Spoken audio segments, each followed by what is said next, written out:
As Sister Jamila lights her candle, she whispers a prayer passed down to her through over 40 generations of her family. The rising smoke carries her prayer high into the heavens.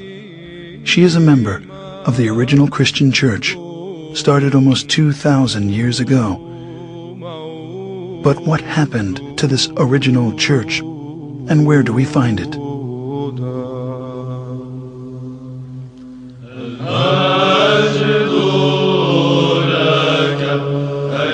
At that time, those believers in Jesus Christ joined together with the apostles, establishing the first organized church community in the city of Antioch.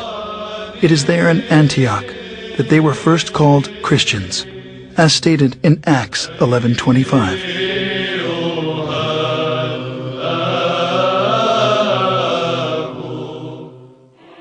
Scholars estimate there are over 2,600 groups today who lay claim to being the church, or at least the direct descendant of the church described in the New Testament. As Christianity has inarguably played a considerable role in our history, it is important to understand the factors which have led to its current divided state.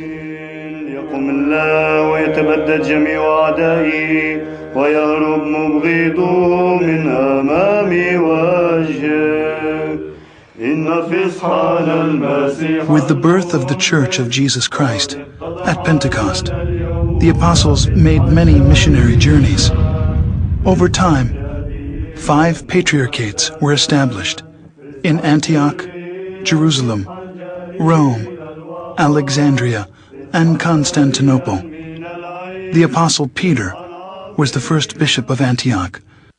12 years later, he became the first bishop of Rome, leaving the apostle Paul as the head of the Antiochian church, while James, the brother of Jesus, was the first bishop of Jerusalem. Even though they were in full communion with one another, disputes arose over the adherence to the Old Testament law.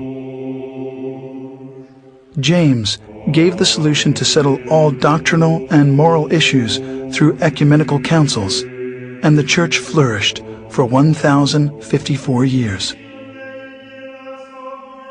The first council was known as the Council of Jerusalem, as documented in Acts 15.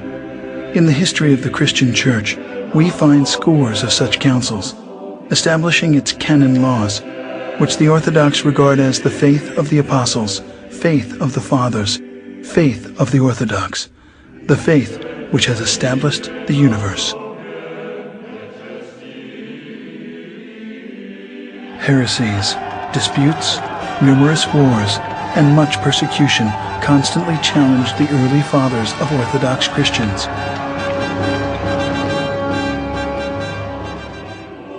But because the church was unified, it continued to survive.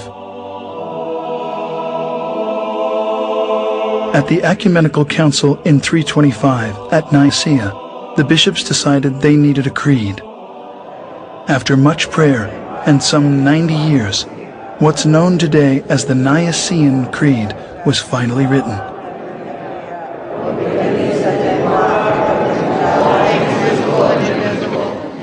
One Lord Jesus Christ, the Son of God, the only God, begotten of the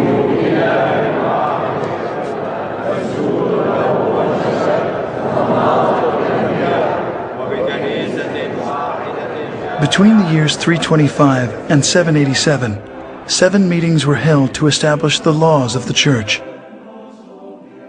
These became known as the 7 Ecumenical Councils.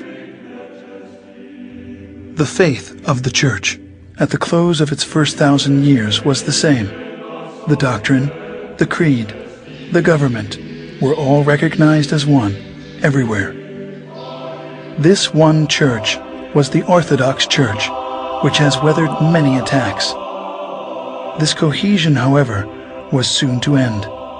As the first millennium was drawing to a close, tensions began to mount between the Western Church, Rome, and the 4 Eastern churches.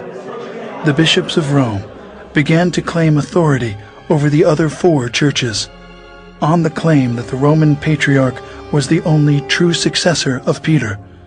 2 giant issues emerged. First, Rome's declaration of the Pope's supremacy, and second, that the wording of the 700-year-old creed be changed.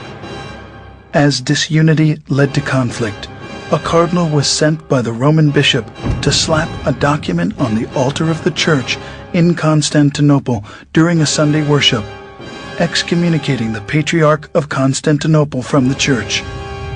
The final consequences of these tragic events was a massive split. The Great Schism occurred in the year 1054. Pursuing his claim of universal headship of the Church, the Patriarch of Rome broke from the other 4 churches, creating the Roman Catholic Church, independent of the other 4.